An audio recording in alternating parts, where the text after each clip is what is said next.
Сәлеметсіздер ме балалар? Қазақ тілі сабағын бастайық. Сабақтың тақырыбы бұл не? Бұл нелер? Что это? Бірінші тапсырма. Суретке қара, тыңда, қайтала, сұрақтарға жауап бер. Не? Нелер? Первое задание. Посмотри на картинки. Послушай. Повтори. Ответь на вопросы. Не. Нелер. Что? Не. Кітап. Что? Книга. Не. Қалам. Что? Ручка. Не. Дәптер. Что? Тетрадь. Нелер? Кітаптар. Что? Книги. Нелер? Қаламдар. Что? Ручки. Нелер? Дәптерлер. Что? Тетради. Екінші тапсырма.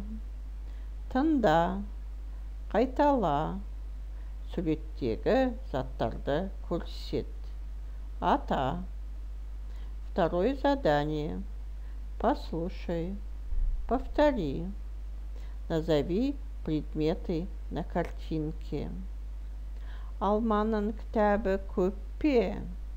Әлде Сашаның кітабы көп пе? У Алмы много книг? Или у Саши много книг? Сашаның кітабы көп пе?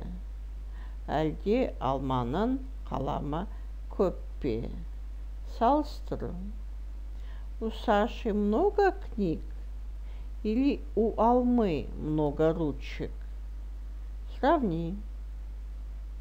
Алманың кітабы, қаламдары бар. У Алмы есть книга, ручки. Сашаның кітаптары, қалам бар. У Саши есть книги, ручка. Балалар, демалайық. Қолды белге қояйық. Басты оңға бұрайық. Басты солға бұрайық. Бір отырып, бір тұрып, бір отырып, бір тұрып. Біз демалып қалайық. Сабақ бітті. Сау болыңдар, балалар.